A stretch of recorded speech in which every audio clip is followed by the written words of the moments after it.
గన్నవరం వైసీపీలో మరోసారి విభేదాలు భగ్గుమన్నాయి. బావులపాడు ఎంపీడీఓ కార్యాలయం వద్ద వైసీపీ కార్యకర్తలు ఆందోళనకు దిగారు.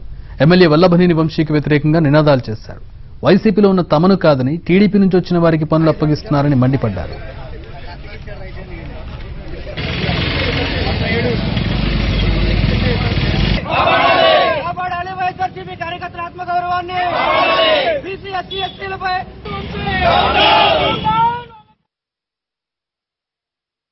సుబ్బారెడ్డి గారు చెప్పినా కూడా వినకుండా ఈ వల్లభనేని వంశీ గారు మమ్మల్ని అరాచకం చేసి మాతో పూజలు చేయించి ఎస్సీ బీసీ ఎస్టీలతో వాళ్ళని పక్కన పెట్టి ఆయన సొంత అనుయాయులతో కార్యక్రమాలు చేయించుకుంటున్నాడు.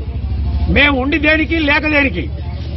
ఈ నాయకుడి కింద మేము పనిచేసే కన్నా నువ్వు చిన్న ఒక యశం సుక్కిస్తే పరమానందంగా స్వీకరించగలం, కానీ ఈ నాయకుడి కింద మేము పనిచేయలేం.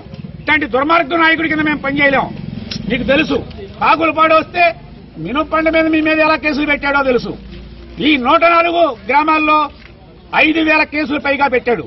ఇటువంటి నాయకుడి కింద మమ్మల్ని ఎలా పనిచేయమంటారు? చెప్పేది ఒకటి, చేసేది ఒకటి. మాట్లాడితే ఎస్సీ ఎస్టీ కేసులు పెట్టిస్తున్నాడు. మేము ఎవరికి చెప్పుకోవాలి?